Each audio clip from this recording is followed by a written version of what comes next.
എല്ലാവർക്കും നമസ്കാരം. വിലു ബാലകൃഷ്ണനാണ്. എല്ലാവരും സുഖമായിരിക്കുമെന്ന് വിശ്വസിക്കുന്നു. കുറച്ച് കാലമായിട്ട് ചാനലിൽ വീഡിയോ ഇടാൻ പറ്റിയിട്ടില്ല, ഉദ്യോഗ തിരക്കുകൾ കാരണം. അപ്പോൾ ഇടയ്ക്ക് ഞാനൊരു കമൻറ്റ് ഇട്ടിട്ടുണ്ടായിരുന്നു, ഏതെങ്കിലും ടോപ്പിക്സ് ആവശ്യമുണ്ടോ എന്ന് ചോദിച്ചിട്ട്. അങ്ങനെ കുറേ ടോപ്പിക്സ് കിട്ടി, 10-25 ടോപ്പിക്സ് കിട്ടി. അതിൽ ഇന്നിപ്പോൾ ഞാൻ ഹാൻഡിൽ ചെയ്യാൻ പോകുന്ന ടോപ്പിക്ക് ഗ്യാരണ്ടി കമ്പനിയെക്കുറിച്ചാണ്. ഒത്തിരി ആൾക്കാർ ചോദിച്ചതാണ് ഗ്യാരണ്ടി കമ്പനി. OPC കുറിച്ചൊരു വീഡിയോ ഇട്ടുന്നു, ഭയങ്കര ഹിറ്റായി. ഒത്തിരി ആൾക്കാർ അതിനെക്കുറിച്ച് നല്ല അഭിപ്രായം പറഞ്ഞു. ഈ ഗ്യാരണ്ടി കമ്പനി എന്ന് പറയുമ്പോൾ നമ്മൾ ആദ്യം മനസ്സിലാക്കേണ്ടത്, ഒരു കമ്പനി ഇൻകോർപ്പറേറ്റ് ചെയ്യുമ്പോൾ ബേസിക്കലി 2 ടൈപ്പ് ഓഫ് ലയബിലിറ്റിയാണ് കമ്പനിക്കുള്ളത്. ഒന്ന് ലിമിറ്റഡ് ബൈ ഷെയർസും ലിമിറ്റഡ് ബൈ ഗ്യാരണ്ടിയും. ഈ ലിമിറ്റഡ് എന്ന വാക്കിൻ്റെ അർത്ഥം അറിയാലോ അല്ലേ? ലയബിലിറ്റിയെ ബേസ് ചെയ്തിട്ടാണ് ലിമിറ്റേഷൻ വെച്ചിരിക്കുന്നത്. ഈ ലയബിലിറ്റി പലരും തെറ്റിദ്ധരിച്ചിരിക്കുന്നത് കമ്പനിയുടെ ലയബിലിറ്റിയെക്കുറിച്ചാണ് പറഞ്ഞിരിക്കുന്നത്. കമ്പനിയുടെ ലയബിലിറ്റിയെക്കുറിച്ച് പറഞ്ഞിട്ടില്ല. കമ്പനിയുടെ ലയബിലിറ്റി എപ്പോഴും അൺലിമിറ്റഡാണ്. പക്ഷേ കമ്പനി ഉണ്ടാക്കുന്ന മെമ്പേഴ്സിൻ്റെ, ഷെയർ ഹോൾഡേഴ്സിൻ്റെ ലയബിലിറ്റിയെക്കുറിച്ചാണ് ഈ ലിമിറ്റഡ് എന്ന പറയാൻ കാര്യം. അത് സൂചിപ്പിക്കാനാണ് എല്ലാ കമ്പനിയുടെ പേരിൻ്റെ അവസാനവും ലിമിറ്റഡ് എന്ന വാക്ക് അല്ലെങ്കിൽ LTD എന്നുള്ള വാക്ക് യൂസ് ചെയ്യുന്നത് അല്ലേ? Except section 8 company. അപ്പോൾ ഗ്യാരണ്ടി കമ്പനി എന്ന് പറയുമ്പോൾ നിങ്ങൾ മനസ്സിലാക്കേണ്ടത്, ആ കമ്പനിയുടെ മെമ്പേഴ്സിൻ്റെ, ഓണേഴ്സിൻ്റെ, പ്രൊമോട്ടേഴ്സിൻ്റെ, ഷെയർ ഹോൾഡേഴ്സിൻ്റെ ലയബിലിറ്റി വന്നിട്ട് എന്താണ്, ഷെയറിനെ ബേസ് ചെയ്തിട്ടല്ല ഇരിക്കുന്നത്, നേരെ മറിച്ച് ഒരു ഗ്യാരണ്ടീഡ് എമൗണ്ടിനെ ബേസ് ചെയ്തിട്ടാണ് ഇരിക്കുന്നത്. അപ്പോൾ എന്താണ് ഇപ്പോൾ ഗ്യാരണ്ടി എന്ന് വെച്ച് കഴിഞ്ഞാൽ, ഇപ്പോൾ നിങ്ങൾ പൈസ കൊടുക്കണ്ട. കമ്പനി ഇൻകോർപ്പറേറ്റ് ചെയ്യുന്ന സമയത്ത് നിങ്ങൾ ഷെയർ ക്യാപിറ്റലിൽ കോൺട്രിബ്യൂട്ട് ചെയ്യേണ്ട. മറിച്ച് കമ്പനി ഒരു പ്രതിസന്ധി സിറ്റുവേഷനിലെത്തുമ്പോൾ, അഥവാ വൈൻഡിങ് അപ്പ് സിറ്റുവേഷനിലെത്തുമ്പോൾ നിങ്ങൾ ഗ്യാരണ്ടി ചെയ്തിട്ടുള്ള എമൗണ്ട് അല്ലെങ്കിൽ ഗ്യാരണ്ടി ചെയ്തിട്ടുള്ള ക്യാപിറ്റൽ, ആ തുക വന്നിട്ട് കൊടുക്കേണ്ടി വരും. അപ്പോൾ ഇതിനെയാണ് നമ്മൾ ഗ്യാരണ്ടി കമ്പനി എന്ന് പറയുന്നത്. അപ്പോൾ ഒരു ഉറപ്പെന്ന് പറയത്തില്ല. ഗ്യാരണ്ടി കമ്പനി വെച്ചാൽ മെമ്പർമാരുടെ ലയബിലിറ്റി ഒരു ഉറപ്പിനെ ബേസ് ചെയ്തിട്ടാണ്, ഒരു ഗ്യാരണ്ടിയെ ബേസ് ചെയ്തിട്ടാണ്, ഫ്യൂച്ചറിൽ നടക്കാൻ പോകുന്ന ഒരു ഇവൻറ്റിനെ ബേസ് ചെയ്തിട്ടാണ്.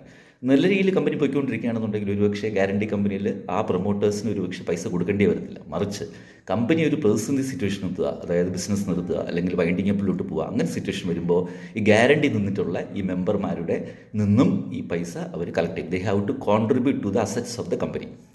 അപ്പോൾ ഈ മെമ്പർ എന്ന് പറയുമ്പോൾ 2 ടൈപ്പ് മെമ്പറിനെ കുറിച്ചാണ് ആ സമയത്ത് പറയുന്നത്. ഫോർ എക്സാമ്പിൾ, ഇന്ന് ഇൻകോർപ്പറേറ്റ് ചെയ്ത കമ്പനി 7 വർഷം കഴിഞ്ഞിട്ടാണ് വൈൻഡിങ് അപ്പ് സിറ്റുവേഷനിൽ എത്തുകയാണെന്നുണ്ടെങ്കിൽ, ഗ്യാരണ്ടി കമ്പനി ആണെങ്കിൽ ആ 7ാമത്തെ വർഷം ആ സമയത്ത് ഉണ്ടായിരുന്ന മെമ്പേഴ്സും, അതായത് കറണ്ട് ലിസ്റ്റ് എന്ന് പറയും, അല്ലെങ്കിൽ പാർട്ട് എ എന്നൊക്കെ പറയും, പിന്നെ 1 വർഷം മുമ്പ് മെമ്പറായിട്ട് സീസ് ചെയ്ത ആൾക്കാരുണ്ടാവും അല്ലേ? 1 വർഷം മുമ്പ് നിർത്തിയ അല്ലെങ്കിൽ എന്താണ് അവിടെ നിന്ന് വിട്ടുപോയ മെമ്പേഴ്സ് ഉണ്ട്, അവരും ഉണ്ടാവും. അവർ പാർട്ട് ബി ലിസ്റ്റിൽ വരും.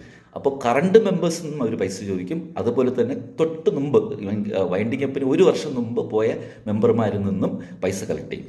ആദ്യം കറണ്ട് ഇപ്പോൾ മെമ്പർമാരിൽ നിന്നും പൈസ കളക്ട് ചെയ്യും, ഗ്യാരണ്ടി ചെയ്ത എമൗണ്ട് കളക്ട് ചെയ്യും. 2ാമത്തെ പാർട്ടായിട്ട് 1 വർഷം മുമ്പ് പോയ, തൊട്ട് 1 വർഷം മുമ്പ് പോയ മെമ്പർമാരെയും കളക്ട് ചെയ്യും. ഒരുപക്ഷെ ആദ്യത്തെ കറണ്ട് ലിസ്റ്റിൽ മെമ്പേഴ്സ് എന്നുള്ള പൈസ കളക്ട് ചെയ്യുമ്പോൾ തന്നെ ക്യാപിറ്റൽ കോൺട്രിബ്യൂഷൻ അല്ലെങ്കിൽ അവിടുത്തെ അസറ്റ്സിൻ്റെ ലയബിലിറ്റി എല്ലാം കൊടുത്തിരിക്കാൻ പറ്റുമെന്നുണ്ടെങ്കിൽ ഒരുപക്ഷെ പാർട്ട് ബിയിലോട്ട് പിന്നെ പോകത്തില്ല. അപ്പോൾ കറണ്ട് മെമ്പർമാരിൽ നിന്നും ചോദിക്കും, അതുപോലെ തന്നെ പാസ്റ്റ് മെമ്പർമാർ, അത് 1 വർഷം മുമ്പ് പോയ മെമ്പർമാരിൽ നിന്ന് ചോദിക്കും. ഈ ചോദിക്കുന്ന എപ്പോഴാണ്? കമ്പനി വൈൻഡിങ് അപ്പ് സിറ്റുവേഷനിൽ എത്തുമ്പോൾ മാത്രം. അപ്പോൾ കമ്പനിയുടെ ലയബിലിറ്റി ലിമിറ്റഡ് ബൈ ഷെയർസ് ഉണ്ട്, ലിമിറ്റഡ് ബൈ ഗ്യാരണ്ടി ഉണ്ട്. ഷെയർസ് എന്ന് പറയുമ്പോൾ ആദ്യം തന്നെ കമ്പനി ഇൻകോർപ്പറേറ്റ് ചെയ്യുമ്പോൾ നിങ്ങൾ എന്ത് ചെയ്യണം? ഇത് ഷെയർ ക്യാപിറ്റൽ കോൺട്രിബ്യൂട്ട് ചെയ്യണം. ഗ്യാരണ്ടി കമ്പനിയുടെ പ്രത്യേകത, ഇപ്പോൾ കോൺട്രിബ്യൂട്ട് ചെയ്യേണ്ട. കമ്പനി എന്തെങ്കിലും സിറ്റുവേഷൻ എത്തുമ്പോൾ, എസ്പെഷ്യലി കമ്പനി വൈൻഡിങ് അപ്പ് സിറ്റുവേഷനിൽ എത്തുമ്പോൾ നിങ്ങൾ ഗ്യാരണ്ടി നിന്നിട്ടുള്ള എമൗണ്ട് എന്ത് ചെയ്യണം? നിങ്ങൾ കോൺട്രിബ്യൂട്ട് ചെയ്യണം.